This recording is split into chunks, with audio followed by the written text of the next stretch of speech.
Hey guys, OGL Bina here, bringing you guys my APA Academy Season 2 Week 3 battle against Alex Coolrocket and his Wisconsin Whimsicotts. I did do a team builder, a more like in-depth breakdown of the 6 monsters that we're bringing in our sets and, you know, kind of going into matchup in more detail and stuff like that. And it should have went up yesterday, so I will definitely link that in the description below. I definitely recommend you check it out if you are curious at all to what we're bringing. But a quick little rundown of the 6 monsters we're bringing. We're bringing a Taunt Spikes Dual Stabs Frost Slash, we're bringing a Sub Calm Mind Keldeo, a Life Orb for attacks, Deoxys attack, physical oriented though, we're plus attack nature. We do have Psycho Boost, but we are max attack, and then a little bit of speed and the rest into special attack. We are a Dual Stabs Rocks Toxic Mega Garchomp, a Psychium Z Calm Mind, Psyshock, Signal Beam, and Trick Jirachi. This Psychium Z either serves as a absolute nuke against something on his team, or it serves as a Z trick to get a +2 speed boost if we think we are in a position to potentially sweep my opponent's team. And then we have a Choice Scarf Staraptor because it's a phenomenal breaker in this matchup. While the 6 my opponent ended up bringing are the Crawdaunt, Deoxys Speed, Cresselia, Megalucario, Shuckle, and Gligar. So right off the bat, I noticed no Thundy, which is very, very nice, but other than that, it's a very reminiscent of what I thought he would bring. I thought Shuckle was a maybe. This makes me automatically want to lead off with my Frostlass, simply so I can throw off a taunt on that thing. If he isn't Mental Herb or something like that, we can get a big taunt on that and prevent webs from going out, because we aren't bringing web removal this week. However, I do think we can still win this game if webs do end up going up. I felt like I built a team that, you know, functioned well under or you know, not under web, so I think we'll be fine there. And then the Cresselia is a very big threat just because it's so fat and it's so hard for my team to kill. Deoxys can be scary depending on what set it is. Deoxys Speed is a very, very versatile mod. It's not a hazard lead like a lot of people use it. It can be very, very scary just because of the amount of bulk it's allowed to run due to its gross speed stat. And then Megalucario just beats me, so we do have to be careful about that. But yeah, like I said right off the bat, I am going to just lead off with my Frostlass. It matches up good against the Shuckle, it matches up good against pretty much everything on his team, barring the Crawdaunt. And you're going to see, as you actually probably already saw before, he's going to make a great lead, and he's going to lead off the Crawdaunt, probably expecting me to go Frostlass, fearing that Shuckle lead. So great lead on his end. I couldn't really risk it though. In turn 1, I'm going to throw up a taunt. I don't want this thing to Swords Dance because I don't have much for it if it does, as he is just actually going to go straight for a knockoff. I actually predicted he may want to switch out and scout for the Will-O-Wisp because having this burned would really suck for him, but he's going to make the play of just staying in and clicking knockoff, which is fair. And then he's going to get Curse Bodied, and this is actually phenomenal for me because what this is going to do is this is going to allow me to scout whether or not he's choiced or not, because obviously he has no reason to switch out if he's not, because he can just pick me off with Aqua Jet, which is what I expected him to go for if he was like an SD or Dragon Dance set. I'm more so expecting SD if he wasn't banded. And if not and he stays in, or if he switches out, then that tips me off he's probably choice, and if he stays in and obviously struggles, then he's choiced as well. So I am going to pull the switch out though. I do want to potentially get up a Spike later in the game, or maybe even pressure out that Gligar or the what do you call it, the Cresselia, as I'm going to go into my Keldeo right here. He is actually going to show to the struggle right here, and he's going to, you know, take some chip due to that, which is phenomenal, because I believe after just one round of Rock now, due to that struggle damage, he's in range of Eat Speed from my Deoxys. So right here, I'm going to make a double out into my Frostlass, expecting the Cresselia to want to come in, because it was a pretty obvious switch on my Keldeo, especially early game. It doesn't really have any drawback to it, in all honesty, and this is going to allow me to get up one Spike. He's going to make a good play, though. He's going to stay in, knowing I'll probably do like 40% with Shadow Ball or something like that. I'm going to get a Psychic off, and then he's going to get a Psyshock off and knock out our Frostlass, so that's fine. We got a little bit of chip off on the Crawdaunt, and we were able to get the Spike and even disable this Cresselia's Psyshock, which is very, very nice. With that being said, I am going to go out into my Staraptor. He doesn't know my set yet. If I'm banded, I absolutely nuke this thing, so I figured he might want to switch out and scout for that. I'm going to go for a U-turn and actually get a crit, doing about 50-ish%, showing me that he has a lot of speed F. He's definitely not full physically defensive, so that's something I hope I can take advantage of with my Lucario. I mean, not my Lucario. I'm thinking UPL. We're playing a Lucario. with my Deoxys later in the game, as he's going to stay and just go for a Moonblast, and it's going to absolutely bounce off. I'm going to go for a Signal Beam just to engage damage. In all honesty, this wasn't the best play. I probably should have just went straight for a Calm Mind, as this was a very obvious turn for my opponent to heal up and get back up pretty healthy. But nonetheless, not too big of a deal right here, as I am going to go for a Calm Mind right here on this turn, just in case he wanted to try and start Calm Minding with me. I could potentially beat this thing down, hopefully, depending on, rolls and crits and stuff like that, as I am going to go for the Calm Mind as my opponent switches out into the Gligar. Now right here is a very, very tough decision for me, because this is one of my better checks to Deoxys, and it's also a phenomenal win con if I can get +2 and then get the Z trick off, if I can weaken this, and the Cresselia a little bit. Cresselia not as big as a deal, but I do need to stay out of range of Aqua Jet from the Crawdon, because it's showing to be banded and stuff like that. At the same time, this Gligar is one of the two things really stopping my Deoxys from winning at this point, because I'm not as worried about the Cresselia now that I know it does have a lot of Spadef. I know my Deoxys is going to probably blow it away with a little bit of chip with a knockoff, and then the Lucario is also really, really scary versus me as well. So what I'm going to do right here is I'm actually going to elect to get up another Calm Mind. This being that it actually puts me at a range where I can knock him out with a +2 Psyche and Z Psyshock. Regular Psyshock was only doing like 50% at +2.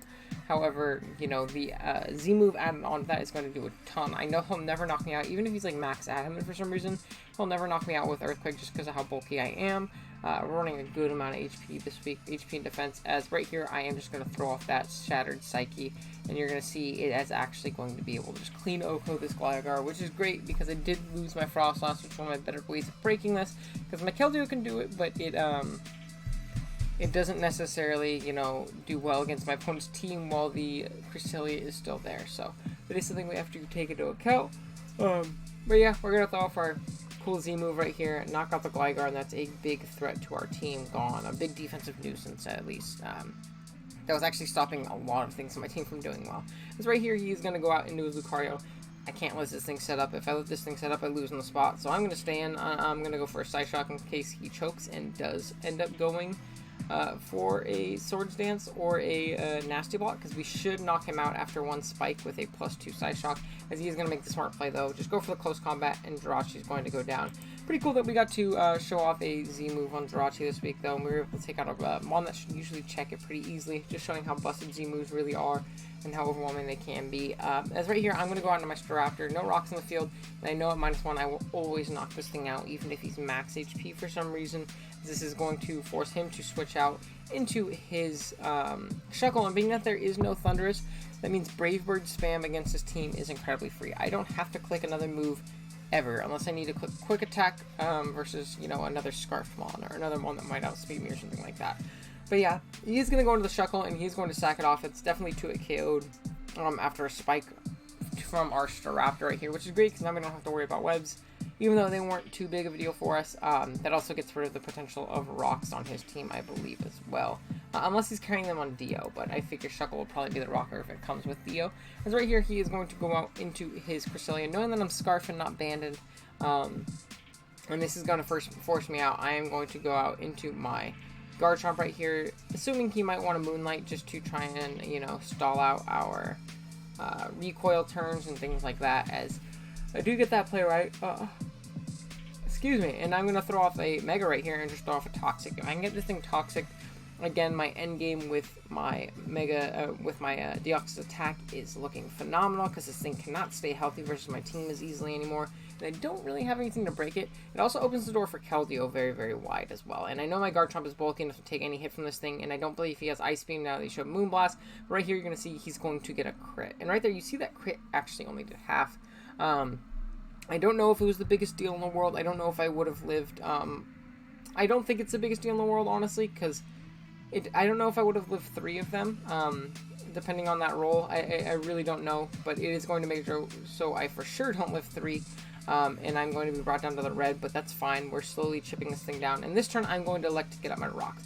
Reason I elect to get them up this turn is because if that Deoxys has no HP, Spikes and a rock actually put it in range of E-Speed potentially from my Deoxys attack, which is really, really nice for me, and it kind of sets up that end game.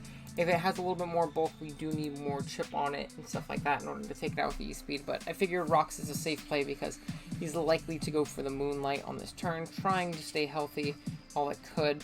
And my Garchomp's low enough to where anything on his team can come in and revenge at this point, so I didn't see a point in like going for the attack and, you know, making so this thing went down earlier, as I'm going to be able to go and throw off a Dragon Claw, get off a big amount of chip, as he's going to go for the Moonlight.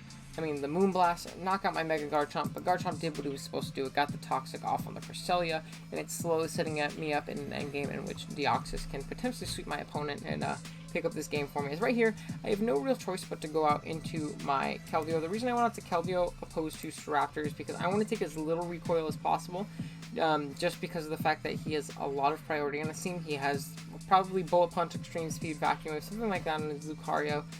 He definitely has Aqua Jet on his Crawdon, and he could potentially have E-Speed on his Deoxys as well. So the more recoil I take, the more likely I am to be put into range of my opponent's attack, and that's not something I want at all. So I am going to have to go into my Keldeo, and based on the range he's at and based on the range my attacks were doing earlier, if he is, Spadef invested at all, he probably lives a Scald because I'm not very offensive. I'm modest, but I only have like 20 something investment. So I'm going to go for the sub, simply to stall out a turn of Toxic on this thing and, bring it to where it's in range of definitely my Scald. And I'm going to get a little lefty's trip back, as my opponent's going to be able to go and drop to Poison. Now, alternatively, I could have gone into Deoxys and knocked it out there, but then that would have just invited Lucario, and I would have had to just go out and sack Keldeo anyway, so I figured it was counterproductive to save me a turn of Life Orb chip on my Deoxys, just in case that might come in handy, as he is going to go for the close combat, knock out my Keldeo, sorry. And that brings me down to 2 Mons, but I can go out into Staraptor. If he, for some reason, doesn't have any priority in this team, I win the game. But he is going to go for the Bullet Punch, which is unfortunate, because it's going to chip us down pretty heavily right here. But not into range where he can knock us out, thankfully. With Recoil, we're going to be able to get off a big hit and knock out this Mega Lucario, which is great. We're not swept by this thing, which is phenomenal. And now I'm in the spots where, in the end game, I can potentially win with Deoxys. As he's going to go out into the Crawdon, that's completely fine. He's going to be able to pick me off with an Aqua Jet right here, which again, I don't really mind in all honesty. Staraptor did its job. It really broke through my opponent's team really well. It did great in its opening game. I can't complain with that at all, as it does go down to this Aqua Jet, but it lets me bring in my Deoxys for free right here. And I can throw off a free Extreme Speed. It's definitely in range right now. Even if he's max HP, he dies to an Extreme Speed from this range, and I expect he had a lot of speed for things like Tyranitar potentially, which was on my bench, and he is going to go down to the Extreme Speed. Now, this is kind of just... So at this point, I stumble over my words there. At this point, I think I set up an endgame as well as I possibly could. I wanted to chip things down in the range of hazards in order to have my Deoxys come in clean late game. And depending on this Deoxys spread, I actually do win this game. If he's no HP, it's a roll heavily in my favor to knock him out. If he's max HP, then we don't ever knock him out without a crit. And if he has a move to attack us, then he obviously wins the game just because of how frail Deoxys is. And if he is physical with E-Speed, then he can also potentially knock us out here. So I figured I put myself in a good position. My best play at this point is to just click E-Speed if he's for some reason mixed and he doesn't have any HP investment, or if he's like minus defense because he's mixed or something like that. We could potentially win. We go for the E-Speed and we just miss out on the KO. He's going to go for a Dark Pulse, knock out our Deoxys, and unfortunately we are going to lose this game in a very narrow 1-0 loss to Alex here. Now, I talked to him after the game. His Deoxys was actually max HP, so that wasn't a roll that we missed out on. We lost that game no matter what without hacks. If we would have crit, I'm not gonna lie, I would have taken the crit. I think we played this game pretty well. We got up our hazards, we pressured his team, we knocked out the things that could knock out Deoxys before it could knock out them, and we kind of set up our Mons in a way that we could potentially win with priority and, just hitting his team super hard. Unfortunately, it just did not work out like that. If we were Sash Deoxys, we actually probably won that game because we could have E-Speeded the Crawdon, still knocked it out, provided he didn't have a bunch of HP, and then lived any one hit from the Deoxys, gone for like a knockoff into E-Speed or something like that, and then won the game like that. but unfortunately, we do just lose very, very narrowly. So GG's to my opponent. He played the game phenomenally. It was a really fun game. I did lose this one, but I'm not too sad about it. I think it was a lot of fun playing it, and it was really back and forth. And when a game comes down to a 1-0 loss with the other side's mon being on 10%, you really can't complain. That's the whole reason we play this, to have close, fun games like that. So again, I'm really happy with how this one came out despite a loss, which is a pretty rare occurrence from me. But yeah, with that being said, thank you guys so much for watching. I really do appreciate it. If you guys are new, be sure to subscribe so you can stick around and catch all our league games as they go up next week. Next week we play Slackout, I believe, and he's actually undefeated, I'm pretty sure, up to this point. So hopefully we can snap out and not fall into a losing streak, bring ourselves back up to 500, and end his phenomenal start to the season. He has a very scary team, though. He has a team with Pheromosa and fast fighting types run, or very funky team through. So hopefully we can find a way to beat that. But with that being said, I'm going to get out of here. Thank you guys so much for watching. Later.